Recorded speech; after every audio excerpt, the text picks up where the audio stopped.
ଯେପରି କହିଅଛି ଏପରି ବିଶିଷ୍ଟ କୌଣସି ପଦପଦବୀର ଅଧିକାର ନେଇକି ଶିକ୍ଷାର ଦେବାର ଯୋଗ୍ୟତା ମୋ ଠାରେ ନାହିଁ। ତଥାପି ଯାହା ବି ମୁଁ ଶିଖିଅଛି ଜାଣିଅଛି ଆଉ ପଢ଼ିଅଛି ସେ ଆପଣମାନଙ୍କ ସହିତ ବାଣ୍ଟିବା ପାଇଁ ଇଚ୍ଛା ପ୍ରକାଶ କରେ। ତେଣୁ ଆସୁ ଆମେମାନେ ବାକ୍ୟକୁ ଯିବା ପୂର୍ବରୁ ଗୋଟେ ପ୍ରାର୍ଥନା ସହିତ ଯିବା। हालेलुया। सिर्फ तेरे लिए यीशु तेरे लिए मैं हाथ उठाता हूँ। पवित्र आत्मा पवित्र आत्मा मुझे ले जाओ यीशु के चरणों में। पवित्र आत्मा। धन्यवाद धन्यवाद धन्यवाद पिता परमेश्वर यीशु को नाम रे प्रभु आम मान को चरण तल को आसुछु। Praise Lord, thank you Jesus. प्रत्येक भाई भौणी पवित्र आत्मा को द्वारा अगुवाई कर प्रभु को। हालेलुया। तुम नाम को धन्यवाद दउछु, प्रशंसा करूछु। तुम से पवित्र धार्मिक एवं सामर्थ्य पूर्ण नाम को आम मैंने आज उच्च रखुछु। मो परमेश्वर तुम्हें थिल, तुम्हें अछ और तुम्हें ही आसवा जाऊछ। तुम सम्मुख में आम नतमस्तक होछु, समर्पित होछु। हालेलुया। आम आज दिन में गाड़ी घर प्रतिपति पैसा इत्यादि आम आशीर्वाद अनुग्रह नुहे परमेश्वर, किंतु तुम्हें जे आम सहित अछ ताहा ही आम अनुग्रह अटे। कारण तुम्हें आम गुप्त धन अट, तुम्हें ही आशीष अट। आउ आम तुम्हारे महिमा करुछु, तुम आदर सम्मान करुछु। प्रभु को आज जो वाक्य दे कथा कहबे इच्छा प्रकाश कर। मोर कौन गोटे ज्ञान बुद्धि माने एबिलिटी जो नुहे प्रभु, तुम्हारी पवित्र आत्मा के द्वारा तुम्हें उद्गारित हो प्रत्येक हृदय में तुम्हें कथा को अनुप्रभूति हो अनेक दृष्टि देखा और तुम्हें गौरवान्वित हो दया कर। प्रार्थना शुणी उत्तर देला धन्यवाद यीशु का नाम रे मांगे, आमेन। हालेलुया। आज मुक्ति भाई भौणी मैंने आज वाक्य ध्यान निमते या पूर्व जदि मुझे प्रभातकालीन पशुपति तथापि आम रात्रि समय आम जो सहभागिता हुए से पूर्व कही पुनर्बार यह प्रभुंर अगुवाई कहना इच्छा प्रकाश करे। हालेलुया। आज विषय वस्तु ना रखी ख्रीष्टीय जीवन में सूर्यास्त। हालेलुया। Praise the Lord. तो आज गोटे वाक्य आम पढ़ी आरंभ करवा जहाँ लिखा जाए जोहन तार 12:35 पूरा लिखा जाए। हालेलुया। यीशु से कहले अल्प समय मात्र ज्योति तुम मान मध्य अच्छी अंधकार जेपरी तुम्ह मान ग्रास न करे एथि निमंते तुम्ह मान निकट ज्योति ठाऊ ठाऊ गमनागमन कर। जे अंधकार रे गमनागमन करे से केउ ठाकु जाउछि ताहा जाने नहीं। हालेलुया। कौन कहले अल्प समय मात्र ज्योति तुम मान मध्य अच्छी अंधकार तुम जो ग्रास न करे। हालेलुया। आम मान मध्य ज्योति ज्योति आम मान किए जानी अच्छु जी अच्छा आम निकट ज्योति ताकू आम अनुसंधान कर बेल रही अच्छी। हालेलुया। ये प्रभु लोक मैंने गोटे आरंभ गोटे मजा कथा सत्य घटना जदि मजा कथा तथा अनेक हुए शुणी था पारती कहवाई चाहिए। गोटे मंडल में जड़े पालक माता ज्योति विषय शिक्षा दे दिने शिक्षा देते। हालेलुया। तो से शिक्षा शुणी अनुप्राणित हो गोटे युवा बयस पिलाटे कहला पर से बालक घर को आसगला आउ कांदी कांदी कहूँ बालक आज्ञा मो प्रार्थना करूँ जपरी मो जीवन ज्योति आसब। हालेलुया। तो से बालक एक निश्चय भाव करवा प्रभु निश्चित आलोक देवे प्रार्थना कर प्रार्थना कले और हम प्रभु चाहिए निश्चय तो जीवन आस परिवर्तन आलोक आस ज्योति आस ना आज आप चाहिए आप ही प्रार्थना करो आप चाहिए हम बार बार रिपीट कर चाहिए कौन प्रभु चाहिए निश्चित ज्योति आस ना आप चाहिए ही हम बोली। तो बुझु बुझु शेष प्रदेश घटना होती कौन से बालक झील ना हूँ ज्योति। हालेलुया। Praise the Lord. तो ये प्रकार ज्योति आज जब अनुसंधान करुचु ताहले आम हाय दंड पत्र छाड़ू से किंतु ये प्रकार न आज कहले ख्रीष्टीय जीवन सूर्यास्त। हालेलुया। ହୁଏତ ଏଇ ଶବ୍ଦ ଶୁଣିକିରି ଅନେକ କିଛି ଅଜବ ଲାଗିଥାଇପାରେ। ଆପଣ ହୁଏତ କହିପାରନ୍ତି ସବୁଦିନ ତ ସୂର୍ଯ୍ୟ ପ୍ରତ୍ୟେକ ଉଦିତ ହୁଏ ପୁଣି ଅସ୍ତ ଯୁଗ। ଖ୍ରୀଷ୍ଟୀୟ ଜୀବନରେ ପୁଣି କ'ଣ ସ୍ପେସିଫିକ ସୂର୍ଯ୍ୟାସ୍ତ କ'ଣ? ଏଇ ଯୁଗର ଶେଷ ସମୟରେ ଅଛୁ ଥିବା ସକାଶୁ ତାହା ହୁଏତ ଆମ ପାଇଁ ସମସ୍ତଙ୍କ ପାଇଁ ହେଇପାରେ। ଖ୍ରୀଷ୍ଟୀୟ ଜୀବନ କେବଳ ପାଇଁ ଅସ୍ତ କାହିଁକି? ବିଜାତି ମାନଙ୍କ ପାଇଁ ଏହା ଶେଷ କାଳ ନୁହେଁ, ଶେଷ ସମୟ ନୁହେଁ। ଆମେ ଶେଷ ସମୟରେ ଅଛୁ ଖ୍ରୀଷ୍ଟୀୟ ଜୀବନରେ। ତାହା ମଧ୍ୟ ଆମେ ଗପ ବି ଜାଣିଅଛୁ କାହିଁକି ଆମେ ଶେଷ ପର୍ଯ୍ୟାୟ ଶେଷ ସମୟରେ ଅଛୁ। ପ୍ରଭୁଙ୍କର ଆଗମନ ସନ୍ନିକଟ ଏହା ଆମେ ସମସ୍ତେ ଜାଣିଅଛୁ। ହାଲେଲୁୟା। ପ୍ରଥମେ ଦେଖିବା ମୋ ପ୍ରିୟ ଭାଇ ଭଉଣୀ ମାନେ, ଖ୍ରୀଷ୍ଟୀୟ ସୂର୍ଯ୍ୟରେ ସ୍ୱତନ୍ତ୍ରତା ରହିଅଛି। ହାଲେଲୁୟା। ପ୍ରତିଦିନ ଆମେ ସୂର୍ଯ୍ୟାସ୍ତ ଦେଖୁଛୁ, କିନ୍ତୁ ଆମ ଜୀବନରେ ସୂର୍ଯ୍ୟ ମାନେ ଅସ୍ତ ହେବା ଦ୍ୱାରା କି ପରିଣତି ଆଣେ ତାହା ଆଜି ଆମେ ଦେଖିବା। ପ୍ରଥମେ ଦେଖୁଛୁ ସୂର୍ଯ୍ୟ କ'ଣ ଏବଂ ଏ ସୂର୍ଯ୍ୟ କିଏ ଅଟନ୍ତି, ଯାହାର ଅସ୍ତ ଦ୍ୱାରା ଆମମାନଙ୍କ ଜୀବନରେ କିଛି ପ୍ରଭାବ ପଡ଼ିଥାଏ। ହାଲେଲୁୟା। ଆସନ୍ତୁ ଆମେ ଦେଖିବା ଗୀତ ସଂହିତା 84 ତାର 11, 12 ଏ ପ୍ରକାର ଲେଖାଯାଏ, କାରଣ ସଦାପ୍ରଭୁ ପରମେଶ୍ୱର ସୂର୍ଯ୍ୟ ଓ ଢାଲ ଅଟନ୍ତି। ହାଲେଲୁୟା। ସଦାପ୍ରଭୁ ଅନୁଗ୍ରହ ଓ ଗୌରବ ଦେବେ। ସେ ସରଳଚାରୀ ମାନଙ୍କ ଠାରୁ କୌଣସି ମଙ୍ଗଳ ବିଷୟ ଅଟକାଇବେ ନାହିଁ। ହେ ସୈନ୍ୟାଧିପତି ପରମେଶ୍ୱର, ଯେଉଁ ଲୋକ ତୁମଠାରେ ଶରଣ ନିଏ ସେ ଧନ୍ୟ। ହାଲେଲୁୟା। ଯେ ପ୍ରଭୁଙ୍କ ଲୋକମାନେ ଆମଠାରେ ଦେଖାଉଛୁ ସିଏ କ'ଣ ଅଟନ୍ତି? ସଦାପ୍ରଭୁ ପରମେଶ୍ୱର ସୂର୍ଯ୍ୟ। ହାଲେଲୁୟା। ସିଏ ହେଉଛି ଲାଇଟିଂ, ପାୱାର ଅଫ୍ ଲାଇଟିଂ। ଆଉ ଗୋଟେ କଥା, ସୂର୍ଯ୍ୟ ଆଲୋକର ପ୍ରତୀକ, ଏପରି ଆଲୋକ ଯେଉଁଠାରେ ଅନ୍ଧକାରର କୌଣସି ରାଜତ୍ୱ ନଥାଏ। ଆଉ ଗୋଟେ କଥା, ସିଏ ହେଉଛନ୍ତି ଢାଲ। ଢାଲ ଆପଣମାନେ କ'ଣ ବୁଝୁଛନ୍ତି? ନିଶ୍ଚିତ ଭାବରେ ପୁରାତନ ନିୟମ ଯେତେବେଳେ ଯୁଦ୍ଧ ହେଉଥିଲା, ମହାଭାରତ ଯୁଦ୍ଧ ଜାଣୁଅଛୁ, କିମ୍ବା ଯୋଉମାନେ ଦେଖିଥିବେ ବାହୁବଳୀର ଢାଲ ମାନେ ଏ ପ୍ରକାର ଯୋଉ କୌଣସି ଅସ୍ତ୍ର ଯୋଉ ନିକ୍ଷେପ କରାଯାଏ ସେଥିରୁ ଆମକୁ ରକ୍ଷା କରିବା ନିମନ୍ତେ ତା ଢାଲ। ଆଉ ଯୋଉ ପରମେଶ୍ୱର ଆମଙ୍କ ଢାଲ ତାହା ହେଉଛି ଶୈତାନ ଆମମାନଙ୍କ ବିରୁଦ୍ଧରେ ନିକ୍ଷେପ କରିଥାଏ ସମସ୍ତ ପ୍ରକାର ଅସ୍ତ୍ର ଠାରୁ ଆମମାନଙ୍କୁ ସୁରକ୍ଷା ଦେବାର ଏକ ମାନେ ହାଲେଲୁୟା। ସିଏ ଗୋଟେ ଜିନିଷ ଅଟେ। ହାଲେଲୁୟା। ଆଉ ଏଠାରେ ଲେଖାଯାଏ ସିଏ ହେଉଛି ସୂର୍ଯ୍ୟ ଆଉ ଢାଲ। ହାଲେଲୁୟା। ଆଉ ତାହାଙ୍କ ଠାରେ ଯେଉଁମାନେ ଶରଣ ନିଅନ୍ତି, ତାହାଙ୍କର ଡେଣା ତ ଯେଉଁମାନେ ସୁରକ୍ଷିତ ଥାନ୍ତି ଏଠାରେ ଦେଖୁ ସେଇ ସଦାପ୍ରଭୁ, ସେଇ ପରମେଶ୍ୱର ଯିଏ ଧାର୍ମିକତା ରୂପ ସୂର୍ଯ୍ୟ ଅଟନ୍ତି, ସେ ଯଦି ଅସ୍ତ ହୋଇଯାଆନ୍ତି ତେବେ କ'ଣ ହବ? ପ୍ରିୟ ଭାଇ ଭଉଣୀ କ'ଣ ହବ? କିଛି ନାହିଁ। ବେଶୀ ହେଲେ କ'ଣ ଆସିବ? ରୋଗ ଆସିବ, ବ୍ୟାଧି ଆସିବ, ସଙ୍କଟ, ଅଭାବ, ଅଶାନ୍ତି, ସମସ୍ୟା ମାନ ଆସିବ।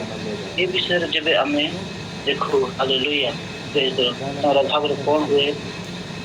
ମାର୍କ 1:32 ଏ ପ୍ରକାର ଆମକୁ ଜଣାଏ, ସନ୍ଧ୍ୟା ସମୟରେ ସୂର୍ଯ୍ୟ ଅସ୍ତ ହେଲା ଉତ୍ତାରେ ଲୋକେ ତାହାଙ୍କ ସ୍ଥାନକୁ ପୀଡ଼ିତ ଓ ଭୂତଗ୍ରସ୍ତ ସମସ୍ତଙ୍କୁ ଆଣିବାକୁ ଲାଗିଲେ।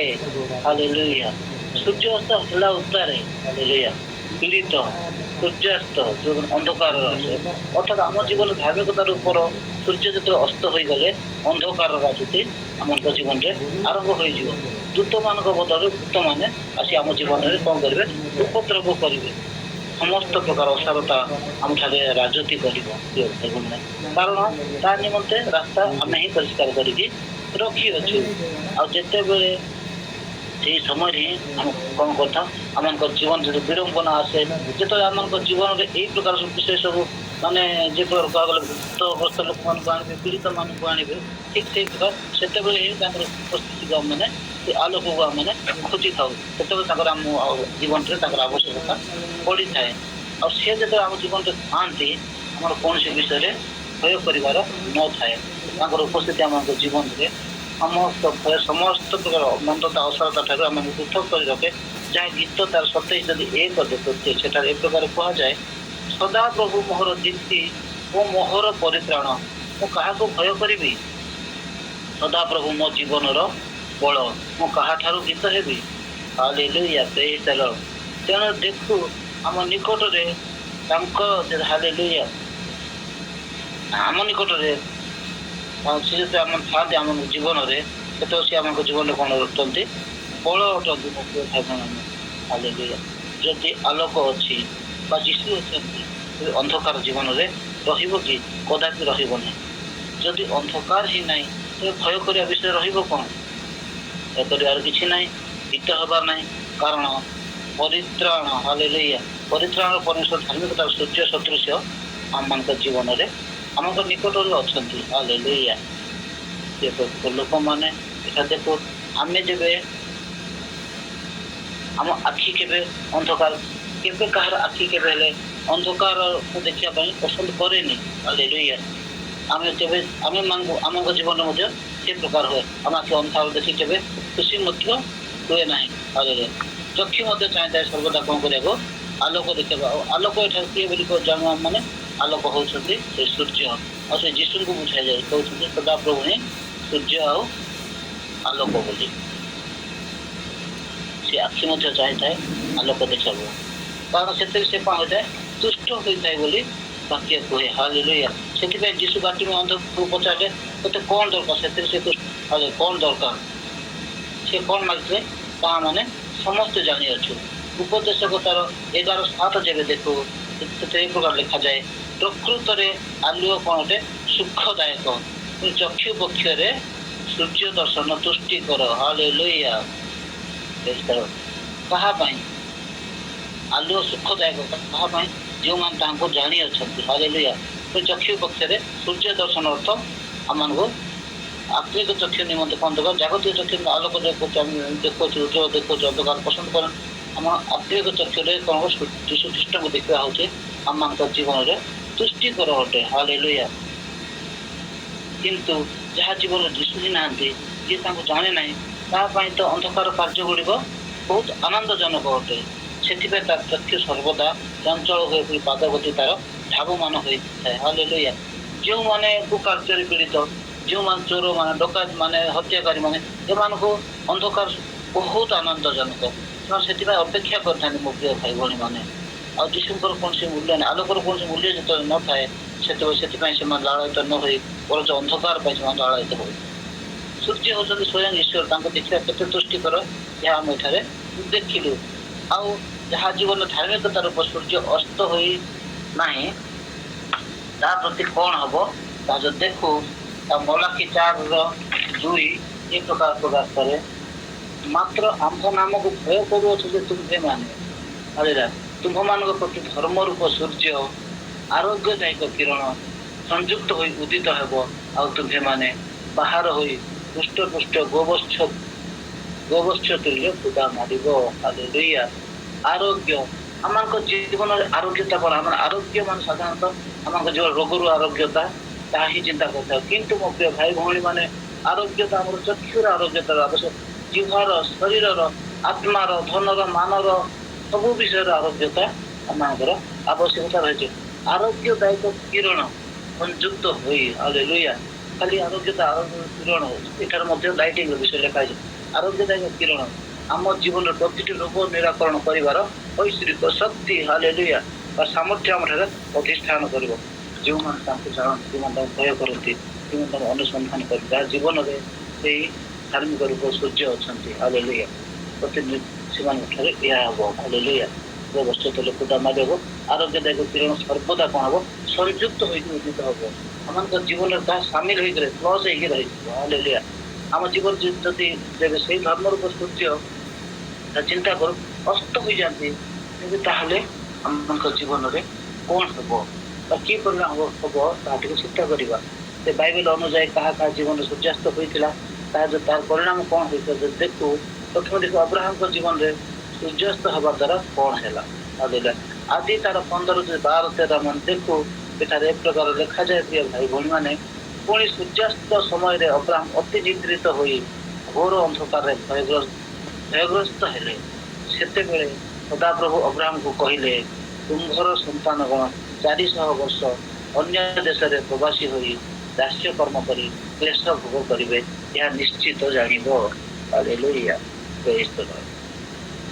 अब्राहम जीवन सूर्यास्त पर कौन आसला निद्रा आसला भय आसला पुणी शेष में कौन है अभिशाप आसला हालेलुया आम जब से 15:1 देखो आदि सेठार लिखा जाइए से कहते कौन अब्राहम भय कर ना आंबे तुम ढाल और महापुरस्कार स्वरूप किंतु शेष में कहला तुम सन्तान गण दासत्व बंध 400 वर्ष पेशी हे कहले प्रभु लोक मैंने हालेलुया जिते आम जीवन में अंधकार आसे और बाहरी कबलित होता हालेलुया ନିଦ୍ରାଗ୍ରସ୍ତ ହଉ।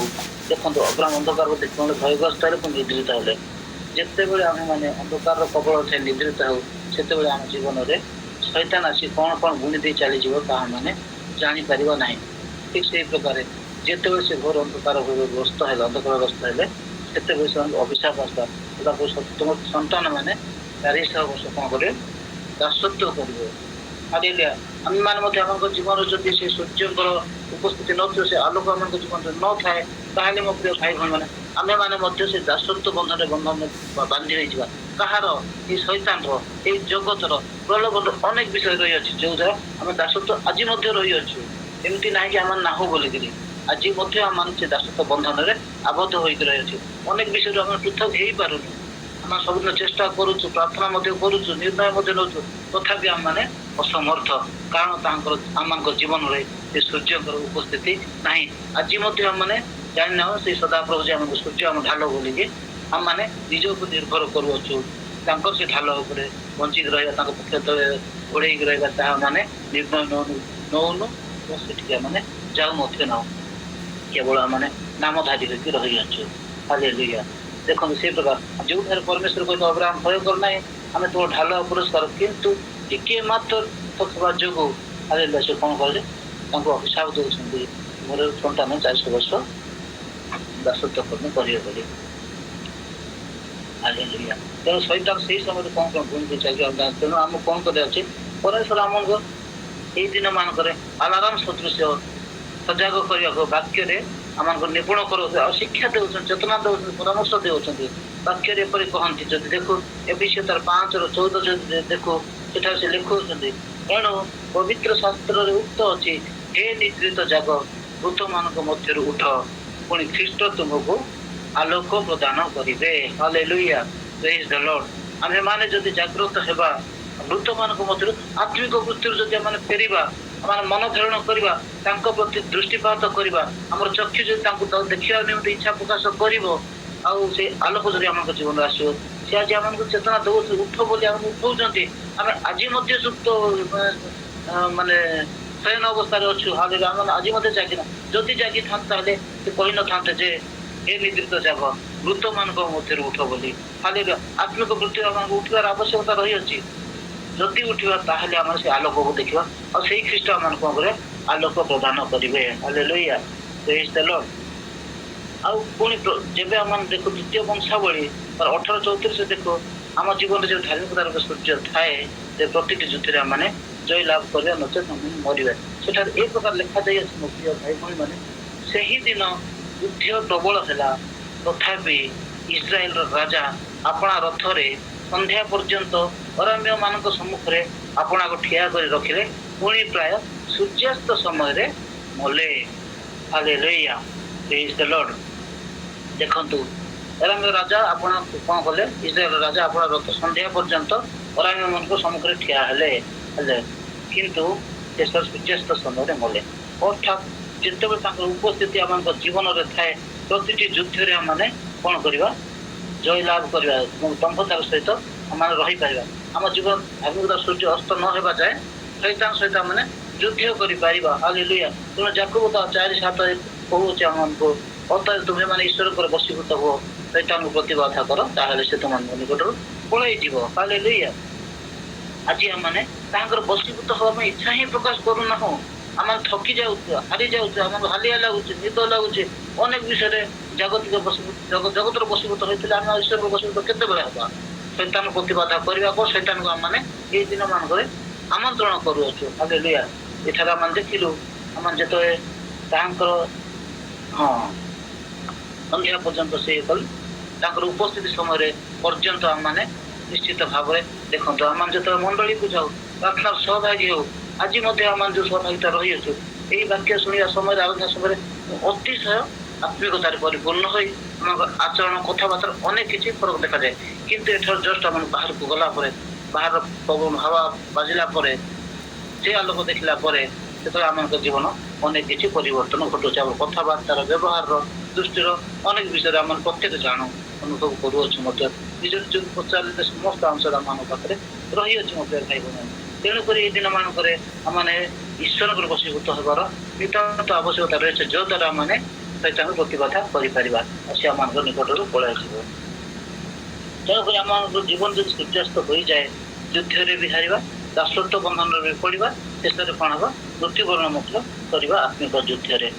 ପ୍ରାୟତଃ ଅନ୍ଧକାର ଜୀବନ ଅନେକ ସମୟରେ କ'ଣ ହୁଏ ମାନସିକ ଗର୍ବ। ଦେଖନ୍ତୁ ଅନ୍ଧକାର ଜୀବନରେ ଅର୍ଥାତ୍ ଆମମାନେ ଅନ୍ଧକାର ମାନେ ଜଗତରେ ରହିଅଛୁ, ଜଗତର ପ୍ରାଚୁର୍ଯ୍ୟତା ଆମମାନଙ୍କୁ ଗର୍ବୀ କରାଇଥାଏ। ମୋ ପ୍ରିୟ ଭାଇ ଭଉଣୀ, ଯଦିଓ ଆମମାନେ ଖ୍ରୀଷ୍ଟିଆନ ଘୋଷଣା କରାଉଛୁ, ଦେଖନ୍ତୁ ଖ୍ରୀଷ୍ଟିଆନ ହୋଇଥିବା ସକାଶୁ ଆମମାନେ ଆତ୍ମିକ ଦେଖେଇ ହଉ, କିନ୍ତୁ ଅନେକ ସମୟରେ ତାହା ଆମମାନଙ୍କ ଜୀବନରେ ସାଧିତ ହୋଇପାରିନଥାଏ। ତାହା ବାହ୍ୟ ଜଗତରେ ଗଲାକୁ ଜଣା ପଡ଼ିଯାଏ।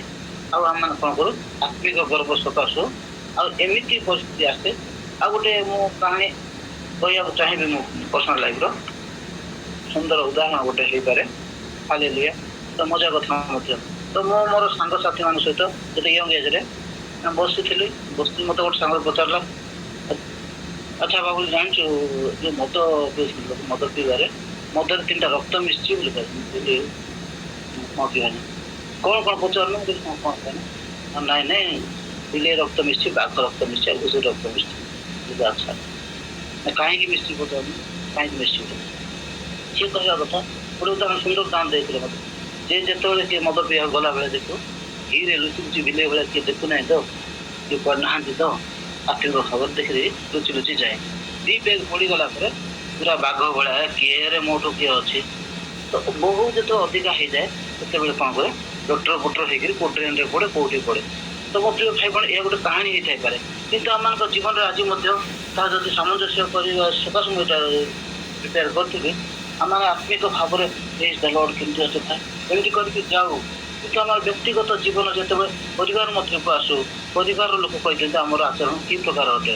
ହାଲେଲୁୟା। ବାହ୍ୟ ଜଗତ ପାଇଁ ଆମେ ଅନେକ ହୁଏତ ଆର୍ଟିଫିସିଆଲି ଆମେ ଦେଖେଇ ଥାଇପାରୁ, କିନ୍ତୁ ଯେତେବେଳେ ଆଉ ଗୋଟିଏ କଥା ସେଠି ଗଲା ପରେ ଅନେକଙ୍କୁ ଦେଖିଛି ଯେଉଁମାନଙ୍କର ପ୍ରତି ପଇସା ଗାଡ଼ି ଘୋଡ଼ା ଅଛି, ସେମାନେ ସାଧାରଣତଃ କି ପ୍ରକାର ମୋ ଠାରୁ କିଏ ନାହିଁ ହୁଏତ ପ୍ରେଜ୍ ଲର୍ଡ କହିଲେ ବି ଆଡ଼ ଆଖି ଦେଖି ହଁ କହିଦେଇକି ରହିଯାଆନ୍ତି। ମୋ ପ୍ରିୟ ଭାଇ ଭଉଣୀମାନେ, ତାପରେ ଯେତେବେଳେ ପରମେଶ୍ୱରଙ୍କର ଯେତେବେଳେ ଆସେ ବିଚାର ଦିନ ବା ପରଡ଼ା ଛାଟ ପଡ଼େ, ସେତେବେଳକୁ ସେମାନଙ୍କର ଅବସ୍ଥା କି ପ୍ରକାର ହୋଇଥାଏ। ହାଲେଲୁୟା। ଯାହା ବି ହଉନା କାହିଁକି, ତ ଆମେ କ'ଣ କରିବା ଏ ପ୍ରକାର ବନ୍ଧନରେ ଯଦି ପଡ଼ିବା ଶେଷରେ ମୃତ୍ୟୁବରଣ କରିବା। ମାଂସିକ ଗର୍ବ ଆମଙ୍କ ଜୀବନରେ ଆସିଥାଏ। ଅନ୍ଧକାରମୟ ଆମେ ଜୀବନରେ ଯେତେବେଳେ ସମୟ ବ୍ୟତୀତ କରୁ ଆମ ମାଂସିକ ଗର୍ବ ଆମକୁ କ'ଣ କରିଥାଏ ନର୍କଗାମୀ କରାଇଥାଏ। ହାଲେଲୁୟା। ଜିରିମିୟ 15:9 ଏ ବିଷୟରେ ଆମକୁ ବିଶେଷ ଭାବେ ଦର୍ଶାଏ ଆତ୍ମିକ ଗର୍ବ କ୍ଷୁଦ୍ର। ସେଠାରେ ଲେଖାଯାଏ, ଗୋଟେ ବିଷୟ ଲେଖାଯାଇଅଛି, 7 ସନ୍ତାନର ପ୍ରସୂତା ସ୍ତ୍ରୀ ସ୍ନେହା ହୋଇଅଛି, ସେ ପ୍ରାଣତ୍ୟାଗ କରିଅଛି, ଦିନ ଥାଉ ଥାଉ ତାହାର ସୂର୍ଯ୍ୟ ଅସ୍ତ ହୋଇଅଛି, ସେ ଲଜ୍ଜିତା ଓ ହତାଶା ହୋଇଅଛି। ପୁଣି ସେମାନଙ୍କର ଅବଶିଷ୍ଟ ଲୋକମାନଙ୍କୁ ଆମ୍ଭେ ସେମାନଙ୍କ ଶତ୍ରୁଗଣ ସମ୍ମୁଖରେ ଖଡ଼୍ଗରେ ସମର୍ପଣ କରିବା, ଏହା ସଦାପ୍ରଭୁ କହନ୍ତି। ହାଲେଲୁୟା। ଏଠାରେ ଦେଖୁ ମୁଁ 7ଟି ସନ୍ତାନର ମା, ମୋଠୁ କିଏ ନାହିଁ ବୋଲି ସେ ଗର୍ବ କଲା। ଏତେ ସନ୍ତାନକୁ ଜନ୍ମ ଦେଇଛି ବୋଲି ସ୍ତ୍ରୀଟି ଗର୍ବ କରୁଅଛି, ନିଜକୁ ଗୌରବ ଦେଉଅଛି। ଆପଣ ଜାଣନ୍ତି ପରିବେଶରେ ଆପଣ ଗୌରବ କାହାକୁ ଦିଅନ୍ତି ନାହିଁ, ସମସ୍ତେ ଏହା ଜାଣିଅଛନ୍ତି। ଲୁସିଫର ଯେପରି ନିଜକୁ ଗର୍ବ କଲା, ସଦାପ୍ରଭୁଙ୍କ ଟିକେ ଉତ୍ତରେ ଆତ୍ମା ସ୍ଥାପନ କରିବାକୁ ଚେଷ୍ଟା କଲା ଏବଂ ତାର ପରିଣତି କ'ଣ ହୋଇଥିଲା ଏପରି କଲେ ବା ଚିନ୍ତା କଲେ ମଧ୍ୟ, ଯଦି ଚିନ୍ତା ମଧ୍ୟ କରୁ ତେବେ ଆମମାନଙ୍କ ନିଶ୍ଚିତ ଭାବରେ ଲଜ୍ଜିତ ହେବା, ନିରାଶ ହେବା, ହତାଶ ହେବା। ପୁଣି ଆମମାନଙ୍କ ଜୀବନରେ ଖଡ଼୍ଗ ଆସିବ, ଶେଷରେ ମୃତ୍ୟୁ ଆସିବ। ଏହା ଆମେ ଏ ସ୍ତ୍ରୀର ଉଦାହରଣ ଦେଖୁଅଛୁ। ସ୍ତ୍ରୀ ମାନେ କ'ଣ, ଯଦି ଆମମାନେ ସ୍ତ୍ରୀ ମାନେ ଏଇ ଦିନମାନଙ୍କରେ ଆମେ ବୁଝୁ ମଣ୍ଡଳୀକୁ ବୁଝାଏ। ହାଲେଲୁୟା। ଆଜି ମଣ୍ଡଳୀର ଅବସ୍ଥା କି ପ୍ରକାର ଅଛି? ମୋର ମଣ୍ଡଳୀ, ମୋର ଏତେ ଲୋକ, ମୋର ଏତେ ବିଶ୍ୱାସୀ, ଏତେ କଲେକ୍ସନ, ଏମିତି ସେମିତି ଆତ୍ମଗର୍ବ। କିନ୍ତୁ ଆମର ଇଣ୍ଟରନାଲ ଲାଇଫ, ଆମଙ୍କର ନେଚର, ଆମର ଆକ୍ଟିଭିଟିଜ ସେଇ ପ୍ରକାର ଅଛି କି? ସେଇ ଧର୍ମରୂପ ସୂର୍ଯ୍ୟଙ୍କର କିରଣ ସେଠାରେ ଅଛି କି? ଦେଖୁ ଯେପରି ଦେଖିଲୁ ଅବ୍ରାହ୍ମଙ୍କ ଜୀବନ ସୂର୍ଯ୍ୟାସ୍ତ ହେବା ତାଙ୍କର ବଂଶ 400 ବର୍ଷ ଦାସତ୍ୱ ବନ୍ଧନକୁ ଚାଲିଗଲା। ତେଣୁ ସେଇ ସୂର୍ଯ୍ୟ, ସେଇ ଆଲୋକ, ସେଇ ସକାଳ ଆମମାନଙ୍କ ଜୀବନରେ ରହିବା କେତେ ଆବଶ୍ୟକ ତାହା ଆମେ ବୁଝୁ। ହେଲେ ତାଙ୍କର ଉପସ୍ଥିତି ଆମ ଦୈନନ୍ଦିନ ପ୍ରାର୍ଥନାରେ ନିବେଦନ ରହିବା ଆବଶ୍ୟକତା ରହିଅଛି। ଯଦି ସେଇ ପ୍ରକାର ଆମ ତାର ଉପସ୍ଥିତି ଚାହୁଁ, ଲୁକ 4:42-43 ଯେ ଦେଖୁ ଏଟା ରେଫର ଲେଖାଯାଏ, ସକାଳ ହେବାରୁ ସେ ବାହାରି ଏକ ନିର୍ଜନ ସ୍ଥାନକୁ ଗଲେ, ଆଉ ଲୋକ ସମୂହ ତାହାଙ୍କୁ ଖୋଜି ତାହାଙ୍କ ନିକଟକୁ ଆସିଲେ। ପୁଣି ସେ ଯେପରି ସେମାନଙ୍କ ନିକଟ ଚାଲି ନ ଯାଆନ୍ତି ସେଥି ନିମନ୍ତେ ତାଙ୍କୁ ଅଟକାଇବାକୁ ଚେଷ୍ଟା କଲେ। କିନ୍ତୁ ସେ ସେମାନଙ୍କୁ କହିଲେ ଅନ୍ୟାନ୍ୟ ନଗରରେ ମଧ୍ୟ ମୋତେ ଅବଶ୍ୟ ଈଶ୍ୱରଙ୍କ ରାଜ୍ୟର ସୁସମାଚାର ପ୍ରଚାର କରିବାକୁ ହେବ, କାରଣ ସେଥି ନିମନ୍ତେ ମୁଁ ପଠାଯାଇଅଛି। ହାଲେଲୁୟା। ସକାଳ ହେବାରେ ସେ ଭାରି ଆଉ ଲୋକ ସଦା ଖୋଜି ତାଙ୍କୁ ଖୋଜି ତାଙ୍କ ନିକଟକୁ ଆସିଲେ। ହାଲେଲୁୟା। ଆଜି ଆମେ ଯେଉଁମାନେ ଆମ ନିଜ ଜୀବନରେ ତାଙ୍କର ଉପସ୍ଥିତି ଚାହାନ୍ତି, ସର୍ବଦା ମସ୍ତକ ଉପରେ ଧର୍ମରୂପ ସୃଷ୍ଟି ଉଦ୍ଦିତ ରହିଥାଉ ବୋଲି ଚାହାନ୍ତି, ସେମାନେ କ'ଣ କରନ୍ତି? ତାହାଙ୍କୁ ଅନୁସନ୍ଧାନ କରନ୍ତି, ଖୋଜିକି ନିଜ ପାଖରୁ ନ ଯିବାକୁ ନିବେଦନ କରନ୍ତି। ହାଲେଲୁୟା। ଅର୍ଥାତ୍ ତାଙ୍କର ଉପସ୍ଥିତି ଆମ ଜୀବନରେ ସର୍ବଦା ଥାଉ, ଏହା ମାନଙ୍କର ନିତ୍ୟ ପ୍ରାର୍ଥନା ହେବାର ଆବଶ୍ୟକତା, ଅନୁସନ୍ଧାନ କରିବାର ଆବଶ୍ୟକତା ରହିଅଛି। ଅର୍ଥାତ୍ ପଶ୍ଚାତାପର ସହ ସେ ମଧ୍ୟ କେହି ବି ଜଣେ ବିନଷ୍ଟ ନ ହଉ ବୋଲି ଏ କଥା ଏଠାରେ କୁହାଯାଉଅଛି, ଉଲ୍ଲେଖ କରିଅଛନ୍ତି। ଅନ୍ୟ ନଗରକୁ ମଧ୍ୟ ମୋତେ ଯିବାର ଅଛି, ତେଣୁ ବେଳ ଥାଉ ସତର୍କ ହୁଅ ଏବଂ ଆଲୋକର ସନ୍ତାନ ରୂପେ ଆଚରଣ କର।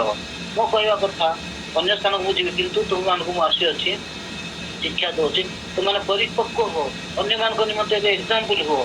ହାଲେଲୁୟା। ଯୋଉ ଦ୍ୱାରା ମୋ କଥା ତୁମେମାନେ ଅନ୍ୟମାନଙ୍କୁ କହିବ, ଆଉ ଯେଉଁଠାକୁ ସମାଚାର କୁହନ୍ତି ନାହିଁ ସେ ସ୍ଥାନକୁ ମୁଁ ଯିବି, ଅନେକ ସଜାତ୍ମା ମାନେ ଅଛନ୍ତି, ଆଉ ତୁମେ ମୋ ଦାୟିତ୍ୱ ତୁମେ ନିଅ ବୋଲି ସେଠାରେ ପ୍ରକାଶ କରିବା ପାଇଁ ଇଚ୍ଛା ପ୍ରକାଶ କରନ୍ତି। ହାଲେଲୁୟା। ନଚେତ୍ ସମସ୍ତେ ଜାଣୁ ଶୈତାନ ଆମମାନଙ୍କୁ କ'ଣ କରୁଛି? ସିଂହ ପ୍ରାୟ ଖୋଜି ବୁଲୁଛି, କାହାକୁ ଗ୍ରାସ୍ୟ କାହାକୁ ଶିକାର କରିବ ବୋଲି। ତାହା ପୁଣି କ'ଣ? ଅନ୍ଧକାରର କ୍ଷମତାରେ। ତେଣୁ ଯେବେ ଆମ ଜୀବନରେ ଆଲୋକର ବାଷ୍ପ ଥାଏ ମୋ ପ୍ରିୟ ଭାଇ ଭଉଣୀମାନେ, ତେବେ କ'ଣ ହବ? ଗୀତ ସଂହିତା 104:21-22 ଏ ପ୍ରକାର ପ୍ରକାଶ କରେ, ଯୁବା ସିଂହ କ'ଣ ମୃଗୟା ଚେଷ୍ଟାରେ ବର୍ଜନ କରନ୍ତି ଓ ପରମେଶ୍ୱରଙ୍କ ଠାରୁ ଆହାର ଚାହାନ୍ତି। ସୂର୍ଯ୍ୟୋଦୟ ହେଲେ ସେମାନେ ଚାଲିଯାଆନ୍ତି ଓ ଆପଣ ଗୁମ୍ଫାରେ ଶୟନ କରନ୍ତି। ଏଠାରେ ଦେଖନ୍ତୁ, ପରମେଶ୍ୱର ଠାରୁ ଆହାର ଚାହାନ୍ତି। ଯେପରି ଅବ୍ରାହମ ଆୟୁବଙ୍କୁ ପରୀକ୍ଷା କରିବା ପାଇଁ ଆସିକରି ପରମେଶ୍ୱର ଠାରୁ ପରମିଶନ ମାଗିଥିଲା, ସେଇ ପ୍ରକାର ସେ ଖୋଜି ବୁଲୁଅଛି ଆମମାନଙ୍କୁ ସ୍ୱୀକାର କରିବା ନିମନ୍ତେ। କିନ୍ତୁ ସୂର୍ଯ୍ୟୋଦୟ ହେଲେ ପରମେଶ୍ୱରର ଉପସ୍ଥିତି ଯେଉଁଠାରେ ରହିଥାଏ ସେଠାରେ ସେ ଚାଲିଯାଏ ଆଉ ଆପଣ ଗୁମ୍ଫାରେ ଶୟନ କରନ୍ତି। ସେ ଆଉ ସେଠାରେ ରହିପାରେ ନାହିଁ, ଶୈତାନ ଆମର କିଛି କ୍ଷତି କରିପାରେ ନାହିଁ। କିନ୍ତୁ ଆମ ଜୀବନରେ ଯେବେ ଧର୍ମରୂପ ସୂର୍ଯ୍ୟ ଅସ୍ତ ହୋଇଯାଇଥାନ୍ତି, ଧାର୍ମିକତାର ଅଭାବରେ କ'ଣ ହେବ? ସୃଷ୍ଟି ହୋଇଥିବା ଶୂନ୍ୟସ୍ଥାନ କିଏ ପୂରଣ କରିବ? ଶେଷ ଶୈତାନ ହିଁ ପୂରଣ କରିବ।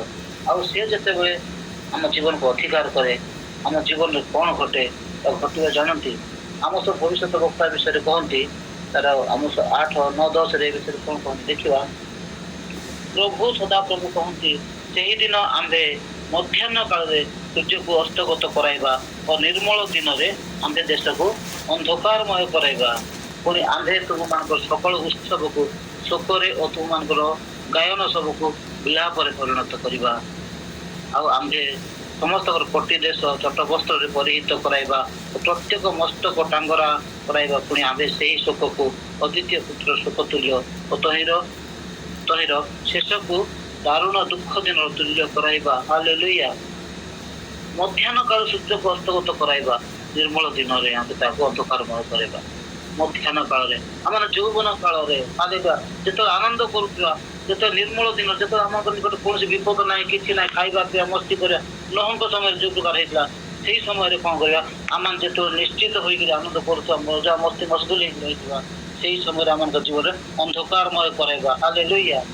ଯେତେବେଳେ ଆମେ ଚିନ୍ତା କରିବା ସେ ସମୟରେ ତାଙ୍କର ଆଗମନ ହେବ, ଯେପରି କୁହାଯାଇଅଛି। ହାଲେଲୁୟା।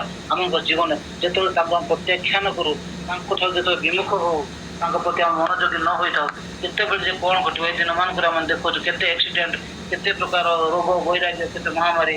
ଠିକ୍ ସେଇ ପ୍ରକାର ଯେଉଁ ସମୟରେ ଏସବୁ ହେଉଥିବ, ସେ ମଧ୍ୟାହ୍ନ କାଳ ସୂର୍ଯ୍ୟ ହସ୍ତଗତ କରି ଆମେ ଯେଉଁ ସଜାଗ ସତର୍କ ନ ହଉ ଏ ଦିନମାନଙ୍କରେ, ତାହେଲେ ଆମ ଜୀବନର ଯେଉଁ ସବୁ ଏକ୍ସପେକ୍ଟେସନ୍ କରିନଥିବା, ସେଇ ସମୟରେ ଏସବୁ ଆମକୁ ଜୀବନରେ ଘଟଣା ଘଟିବ। ହେଲେ ଆମର ସମସ୍ତ ସୁଖକୁ ଗାୟନକୁ ସବୁ କ'ଣ କରେ? ବିଳା ପରେ ପରିଣତ କରିବା ବୋଲି କହିଅଛନ୍ତି। ସେସବୁ ଦାରୁଣ ଦୁଃଖ ଦିନ ତୁଲ୍ୟ। ହାଲେଲୁୟା।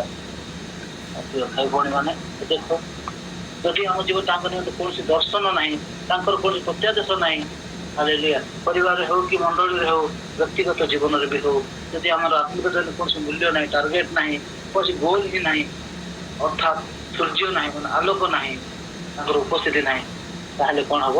ଆମେ ବିନଷ୍ଟ ହେବା ଛଡ଼ା, ନର୍କଗାମୀ ହେବା ଛଡ଼ା ଆଉ କ'ଣ ପଥ ବାକି ରହିଲା କୁହନ୍ତୁ? ତେଣୁକରି ଏଥିପାଇଁ ମିଥ୍ୟା 3:6 କୁହାଗଲା, ଏଥିପାଇଁ ତୁମେମାନେ ଯେପରି କୌଣସି ଦର୍ଶନ ନ ପାଇବ, ତୁମମାନଙ୍କ ପ୍ରତି ରାତ୍ରି ହେବ ଓ ତୁମେ ଯେପରି ମନ୍ତ୍ର ଶୂନ୍ୟ ହେବ, ଏଥିପାଇଁ ତୁମମାନଙ୍କ ପ୍ରତି ଅନ୍ଧକାର ହେବ। ଆଉ ଭବିଷ୍ୟତ ବକ୍ତା କ'ଣ ଉପରେ ସୂର୍ଯ୍ୟ ଅସ୍ତଗତ ହେବ ଓ ସେମାନଙ୍କ ଉପରେ ଦିବସ କୃଷ୍ଣବର୍ଣ୍ଣ ହେବ। ହାଲେଲୁୟା। ତୁମମାନେ ଯେବେ ମନ୍ତ୍ର ଶୂନ୍ୟ ଅର୍ଥାତ ବାକ୍ୟ ଶୂନ୍ୟ ହେଇଯିବ, ହାଲେଲୁୟା, ତୁମମାନଙ୍କ ପ୍ରତି ରାତ୍ରି ହେବ, ଆଲୋକ ଆଉ ଆସିବ ନାହିଁ। ହାଲେଲୁୟା।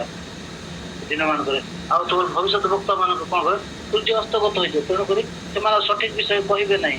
ମନମୁଗ୍ଧ ବାଚାଳ ଟାଇପର ପ୍ରଳାପ କରି ଅନେକ ବିଷୟରେ ସେମାନେ କହିବେ। ଆମ ଯେଉଁ ସୂର୍ଯ୍ୟ ନଥିଲେ ଆଉ ସେ ହିଁ ନଥିବେ, ତାଙ୍କର ଉପସ୍ଥିତି ଆମ ବିନା ଆମ ଜୀବନ କଣ ହବ, ବୃଥା ହବ। ବୃଥା ପ୍ରଳାପ କିଛି ସତ୍ୟତା ଆଉ ସେମାନଙ୍କ ନିକଟରେ ନଥିବ। କାରଣ ଆମେ ମନ୍ତ୍ର ଶୂନ୍ୟ ହେଇଯିବା ପରେ କଣ କରିବା, ମନ୍ତ୍ର ଶୂନ୍ୟ କେତେବେଳେ ହବା, ଶେଷ ସମୟରେ, ଯେଉଁ ସମୟରେ କି ଖଣ୍ଡ ଶିକ୍ଷା, ମିଥ୍ୟା ପ୍ରଚାର, ଅନର୍ଥକ ଭବିଷ୍ୟତବାଣୀ ସବୁ ପ୍ରଚାର କରାଯିବ। ଆଉ ଖଣ୍ଡ ଶିକ୍ଷା ମାନେ ସବୁ ମୁଣ୍ଡ ଟେକିବେ ବା ସେମାନଙ୍କ ଜୀବନରେ ଆଉ ସୂର୍ଯ୍ୟ ନଥିବ। କୁହାଯାଏ ସେମାନଙ୍କ ସୂର୍ଯ୍ୟ ଅସ୍ତଗତ ହେଇଯିବ ବୋଲି। ତେଣୁ ଏଇ ଦିନ ମାନଙ୍କରେ ଆମମାନଙ୍କ ଜୀବନରେ ତାଙ୍କର ଉପସ୍ଥିତି, ତାଙ୍କର ଆଲୋକ ହଟିଯିବା ପୂର୍ବେ ଆମେ କେବଳ ତାଙ୍କୁ ହିଁ ଗୌରବ ଦେଉ। ନଚେତ୍ ଆମେ ପ୍ରତିଟି ଯୁଦ୍ଧରେ ମୋ ପ୍ରିୟ ଭାଇ ଭଉଣୀ ହାରିଯିବା, ଲଜ୍ଜିତ ବି ହେବା, ହତାଶା ହେବା ଆଉ ନିରାଶମୟ ଜୀବନରେ ମୃତ୍ୟୁବରଣ କରିବା ଆଉ ନରକ ଯନ୍ତ୍ରଣା ନିମନ୍ତେ ମନୋନୀତ ହେବା ଛଡ଼ା ଆମମାନଙ୍କ ନିକଟରେ କୌଣସି ରାସ୍ତା ରହିନଥିବ। ତେଣୁ ଯେରେମିୟା 13:16 ଏହି ପ୍ରକାର କହେ, ହାଲେଲୁୟା। ସଦାପ୍ରଭୁ ତୁମମାନଙ୍କ ପରମେଶ୍ୱର ଅନ୍ଧକାର ଉପସ୍ଥିତ କରିବା ପୂର୍ବେ ଓ ଅନ୍ଧକାରମୟ ପର୍ବତରେ ତୁମମାନଙ୍କ ଚରଣ ଝୁଣ୍ଟିବା ପୂର୍ବେ, ପୁଣି ତୁମ୍ଭେମାନେ ଆଲୁଅର ଅପେକ୍ଷା କରୁ କରୁ ସେ ତାହା ମୃତ୍ୟୁ ଛାୟାରେ ଓ ଘୋର ଅନ୍ଧକାରରେ ପରିଣତ କରିବା ପୂର୍ବେ ତୁମ୍ଭେମାନେ ତାହାଙ୍କୁ ଗୌରବ ଦିଅ। ହାଲେଲୁୟା। ମୋ ପ୍ରିୟ ଭାଇ ଭଉଣୀ ମାନେ, ସେ କେତେ ସୁନ୍ଦର ଭାବରେ, କେତେ ପ୍ରେମରେ, କେତେ ଯତ୍ନରେ ଆମମାନଙ୍କୁ ଏ କଥା କହୁଅଛନ୍ତି, ଜଣା ସତର୍କ କରାଉଛନ୍ତି। ସଦାପ୍ରଭୁ ତୁମମାନେ ପରମେଶ୍ୱର ଅନ୍ଧକାର ଉପସ୍ଥିତ କରିବା ପୂର୍ବରେ, ଆମମାନଙ୍କ ଜୀବନ ସେ ଅନ୍ଧକାର ଆସିବା ପୂର୍ବରୁ, ଅର୍ଥାତ୍ ସେ ଆମମାନଙ୍କୁ ପରିତ୍ୟାଗ କରିବା ପୂର୍ବରୁ, ତମେ କିଏ ବୋଲି କହିବା ପୂର୍ବରୁ ଆମେ ମାନେ କଣ କରିବାର ଅଛି, ତାହାଙ୍କର ହସ୍ତରେ ସମର୍ପିତ ହେବାର ଆବଶ୍ୟକତା ରହିଅଛି। ଅନ୍ଧକାର ପର୍ବତ ଚରଣ ଛୁଟିବା ପୂର୍ବେ, ଏ ଜଗତ ଠାଇ ଆମେ ଝୁଣ୍ଟିକିରି ପଡ଼ିଯିବା ପୂର୍ବରୁ ଆମେ କଣ କରୁ, ଆଲୋକର ଅପେକ୍ଷା କରୁ। ହାଲେଲୁୟା। ତାଙ୍କର ଉପସ୍ଥିତିକୁ ଆମେ କାମନା କରୁ। ସେଥି ନିମନ୍ତେ ଆମେ କ୍ଷୁଧିତ ତୃଷିତ ଲାଳାୟିତ ହେବାର ଆବଶ୍ୟକତା ରହିଅଛି। ଆଉ ତାଙ୍କୁ ସର୍ବଦା ତାଙ୍କର ମଙ୍ଗଳଦାନ ସକାଶେ ତାଙ୍କୁ ଗୌରବ ଦେବାର ଆବଶ୍ୟକ। ଗୌରବ କେତେବେଳେ ଆସେ, ମହିମା କେତେବେଳେ ଆସେ, ଆମ ହୃଦୟରେ ପୂର୍ଣ୍ଣତାର ମୁଖ କଥା କହିବା ସଦୃଶ୍ୟ ତାହାଙ୍କର ଅନୁଗ୍ରହକୁ, ତାଙ୍କର ଆଶୀର୍ବାଦକୁ ଆମେ ନିଜସ୍ୱ କରୁ, ଆମେ ଚିନ୍ତା କରୁ, ସତ୍ୟ ଜ୍ଞାତ ହଉ, ତାଙ୍କର ପ୍ରେମକୁ ଆମେ ବୁଝୁ, ତାର ଗଭୀରତା, ପ୍ରେମର ଗଭୀରତାକୁ ଆମେ ଆସ୍ୱାଦନ କରୁ, ତେବେ ଯାଇ ଆମମାନଙ୍କର ପ୍ରଶଂସା ଗୌରବ ଆସିବ। ସେ ଆମମାନଙ୍କ ମଧ୍ୟରେ ମାନେ ରହିବେ। ଆଉ ଯଦି କେବଳ ଏ ଜଗତରେ ଥାଇ ମୁଁ ଛଡ଼ା କିଏ ନାହିଁ, ମୋ ଭଳିଆ କିଏ ନାହିଁ, ଏ କଥା କରୁ, ତାହେଲେ ନିଶ୍ଚିତ ଭାବରେ ଆମେ ମାନେ ସେ ମୃତ୍ୟୁ ଛାଇର ଘୋର ଅନ୍ଧକାରରେ ଆମେ କଣ ପତିତ ହେବା ଆଉ ଆମମାନଙ୍କ ଜୀବନ ନିଷ୍ଠ ହବ। ହାଲେଲୁୟା। ନିଶ୍ଚିତ ଭାବରେ ଆଉ ସମୟ ତ ହୋଇଯାଇଛି। ଏ ଅଳ୍ପ ବାକ୍ୟରେ ପରମେଶ୍ୱର ସମସ୍ତଙ୍କୁ ଆଶୀର୍ବାଦ କରିଅଛନ୍ତି, କଥା କହିଅଛନ୍ତି ବୋଲି ବିଶ୍ୱାସ କରେ। ଯଦି କିଛି ମୋର କହିବାର ଭୁଲ ଥାଏ କ୍ଷମା କରିବେ। ଯୀଶୁଙ୍କ ନାମରେ ଧନ୍ୟବାଦ। ବାକ୍ୟ ଦେଇ ପ୍ରଭୁ ସମସ୍ତଙ୍କୁ ଆଶୀର୍ବାଦ କରନ୍ତୁ। Praise the Lord. Amen. Thank you Shrikant भाई, बहुत सुंदर शिक्षा। ज्योति आम मध्य थाउ थाउ आम गमनागमन करूँ, कारण जो ज्योति नाई, जो ईश्वर उपस्थिति नाई, आम जीवन रे दुख आसी थाए, विपद आसी थाए, रोग आसी थाए, सुख आसी थाए, आम समस्ते शैतान बंधन में बांधी हो जाता। से ही ज्योति अटंती, कारण यीशु कहती जोहन 8:12 मु जगतर ज्योति। जेतेबेले जाए यीशु आम जीवन रे अछंती, तांकर उपस्थिति आम जीवन रे शांति, आनंद, प्रेम आनी थाए। आमे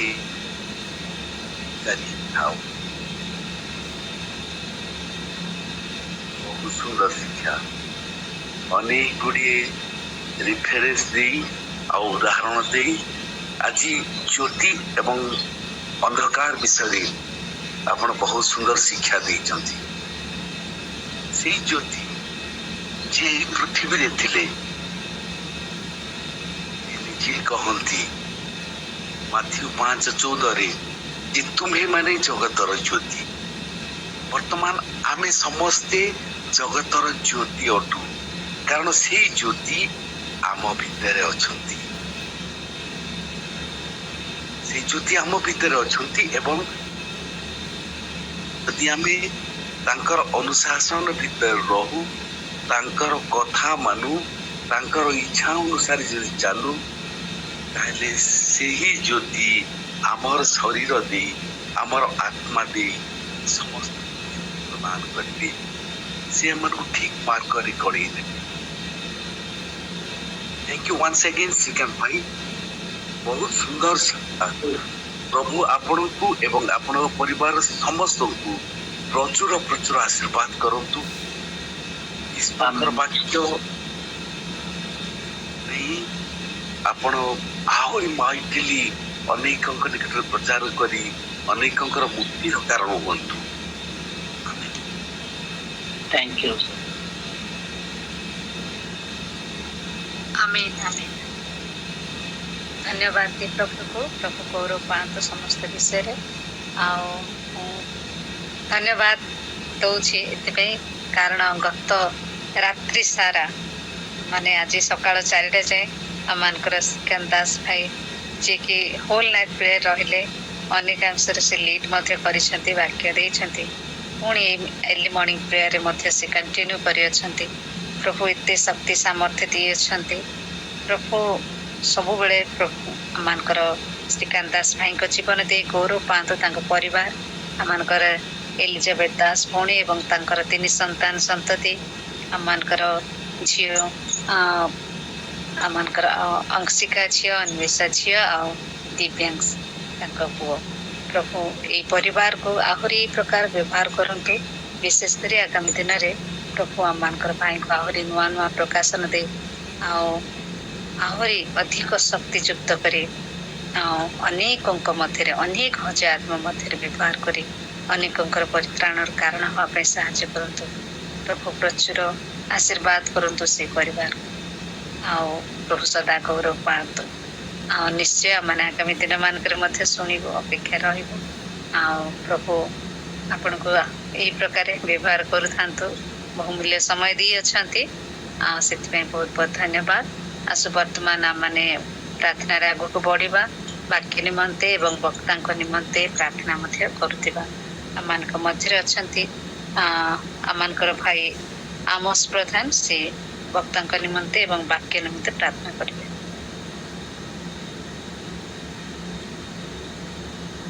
ଆସନ୍ତୁ ମାନେ ପ୍ରାର୍ଥନା କରିବା। ଧନ୍ୟବାଦ ଧନ୍ୟବାଦ ଧନ୍ୟବାଦ ପିତା, ତୁମ ସୀମା ନାମରେ ଧନ୍ୟବାଦ ଗୌରବ ପ୍ରଶଂସା କରୁଛୁ। ତୁମ ଅନୁଗ୍ରହ କଲ, ଦୟା କଲ ପ୍ରଭୁ। ଆଜି ପ୍ରାତଃ ସମୟରେ ଆମମାନଙ୍କ ପ୍ରଭୁ ଏକତ୍ର କଲ ତୁମରି ସେଇ ମହାନ ବାକ୍ୟକୁ ଶୁଣିବା ନିମନ୍ତେ, ତୁମକୁ ଗୌରବ କରିବା ନିମନ୍ତେ। ଆମେ ଯେତେ ଜଣ ପ୍ରଭୁ ଉପସ୍ଥିତ ଅଛୁ, ତୁମେ ପ୍ରତ୍ୟେକଙ୍କୁ ଆଶୀର୍ବାଦ କରିବା ପ୍ରାର୍ଥନା କରୁଛୁ। ମଙ୍ଗଳମୟ ପ୍ରଭୁ, ଆମେ ସକାଳ ସମୟରେ ଆଜି ଆମେ ଯେଉଁ ସୂର୍ଯ୍ୟ ଉଦୟକୁ ଆମେ ଅପେକ୍ଷା କରିଅଛୁ, ତାର ଅସ୍ତ ବିଷୟରେ ପ୍ରଭୁ ତୁମେ ଆମମାନଙ୍କୁ ଶିକ୍ଷା ଦେଇଅଛ। ଖ୍ରୀଷ୍ଟୀୟ ଜୀବନରେ ଯଦି ସୂର୍ଯ୍ୟାସ୍ତ ହୁଏ ତାର ପରିଣାମ କ'ଣ ହୁଏ ତା ବିଷୟରେ ତୁମେ ପୁଙ୍ଖାନୁପୁଙ୍ଖାନୁ ପ୍ରଭୁ ତୁମେ ଆମକୁ ବୁଝାଇ ଦେଇଅଛ। ସେଥିପାଇଁ ଧନ୍ୟବାଦ ଦେଉଛୁ। ତୁମେ ପବିତ୍ର ଆତ୍ମାଙ୍କ ସହାୟତାରେ ତୁମେ ଆମମାନଙ୍କ କଥା କହିଲ। ହଁ ପ୍ରଭୁ, ଖ୍ରୀଷ୍ଟୀୟ ଜୀବନର ସୂର୍ଯ୍ୟ ଉଦୟ ସୂର୍ଯ୍ୟାସ୍ତର ମହତ୍ଵ କ'ଣ ସେ ବିଷୟରେ ଆମକୁ ପ୍ରଭୁ ଆଜି ଉତ୍ତମ ଶିକ୍ଷା ଦେଇଛ। ତୁମେ ଧନ୍ୟବାଦ ଗୌରବ ପ୍ରଶଂସା କରୁଛୁ ଏବଂ ଚେତନା ଦେଇଛ। ଯେତେବେଳେ ପ୍ରଭୁ ଆମେ ସେଇ ଖ୍ରୀଷ୍ଟଙ୍କ ଠାରୁ ଯେତେବେଳେ ଦୂରେଇ ଯାଉଛୁ, ହଁ ପ୍ରଭୁ ଖ୍ରୀଷ୍ଟୀୟ ଜୀବନଠାରୁ ଆମେ ଦୂରେଇ ଯାଉଛୁ, ସେ ପ୍ରଭୁ ଆମଠାରୁ ସୂର୍ଯ୍ୟାସ୍ତ ହେଉଅଛି, ସେଇ ବିଷୟରେ ଆମକୁ ପ୍ରଭୁ ଶିକ୍ଷା ଦେଇଛ। ତେଣୁ ଧନ୍ୟବାଦ ଦେଉଛୁ। ଆମେ ଯେଭଳି ବିଶ୍ୱାସରେ ଧାର୍ମିକତାରେ ପ୍ରଭୁ ଆମେ ସୂର୍ଯ୍ୟାସ୍ତ ନ ଆଣୁ, ହଁ ପ୍ରଭୁ ସୂର୍ଯ୍ୟାସ୍ତ ହେଲେ ଆମକୁ ଶୈତାନ ଗ୍ରାସ କରି ନେଇଯିବ, ଆମକୁ ପ୍ରଭୁ ଛିନ୍ନ ଭିନ୍ନ କରିଦେବ। ପ୍ରଭୁ ଆମେ ଯେପରି ଭାବରେ ସେଇ ସୂର୍ଯ୍ୟକୁ ଆଲୋକ ମଧ୍ୟରେ ଆମେ ଗତାୟନ କରିବୁ, ତୁମେ ଆଶୀର୍ବାଦ କର। ପ୍ରଭୁ ତୁମର ସୁନ୍ଦର ଶିକ୍ଷା ଯେଉଁ ଦାସଙ୍କୁ ତୁମେ ଆଜି ମନୋନୀତ କରିଥିଲ, ପ୍ରଭୁ ତୁମେ ତାହାଙ୍କ ଦ୍ୱାରା ତୁମେ ଉତ୍ତମ କଥା କହିଛ, ତୁମେ ଧନ୍ୟବାଦ ଦେଉଛୁ। ଆମେ ସମର୍ପଣ କରୁଛୁ ତାହାଙ୍କ ପରିବାରକୁ, ତାହାଙ୍କୁ ଯେପରି ପ୍ରଭୁ ସେ ତୁମରି ରାଜ୍ୟ ନିମନ୍ତେ ଅନେକ ଜାଗାରେ ଅନେକଙ୍କ ଠାରେ ପ୍ରଭୁ ତୁମେ ସେ ପ୍ରଭୁ ପ୍ରଶଂସା ଗାନ କରିବେ। ତୁମ ପ୍ରଭୁ ହଁ ପ୍ରଭୁ ଏଇଭଳିଆ ବାକ୍ୟ ପ୍ରଚାର କରି ହଁ ପ୍ରଭୁ ଯେଉଁ ସବୁ ବିପଥଗାମୀ ହେଉଛନ୍ତି, ଭୟଗ୍ରସ୍ତ ଜୀବନ ଆସୁଅଛି, ଉଦ୍ଧାର ପାଇପାରେ ତୁମେ ପ୍ରଭୁ ଅନୁଗ୍ରହ କର। ତାଙ୍କୁ ପ୍ରଭୁ କଥା କହିଲେ ପ୍ରାର୍ଥନା କରୁଛୁ। ତାଙ୍କ ପରିବାରକୁ ସୁରକ୍ଷା ଦିଅ, ତାଙ୍କ ଜୀବନ ପଥରେ ତୁମେ ଆଶୀର୍ବାଦ କର, ତାଙ୍କର ପ୍ରତ୍ୟେକ ପ୍ରଭୁ ପଥରେ ତୁମେ ତା ସାହାଯ୍ୟ କର ବୋଲି ପ୍ରାର୍ଥନା କରୁଛୁ। ଆମେ ଯେତେ ଜଣ ଯେ ବାକ୍ୟ ଶୁଣିଅଛୁ, ଆଗକୁ ଆମେ ଭୟକାରୀ ହେବୁ। ହଁ ପ୍ରଭୁ ଆଲୋକ ପଥ ନିବୃତ ନ ରହିବୁ ତୁମେ ଆଶୀର୍ବାଦ କର। ପ୍ରାର୍ଥନା ଶୁଣିଅଛ, ଆମେ ପ୍ରତ୍ୟେକକୁ ଆଶୀର୍ବାଦ କରିଅଛ। ଧନ୍ୟବାଦ ଦେଇ ବିଶେଷ କରି ସେ ଭାଇଙ୍କୁ ତା ପରିବାର ସମର୍ପଣ କରି ଯୀଶୁଙ୍କ ନାମରେ ମାଗିଲୁ, ଆମେନ୍।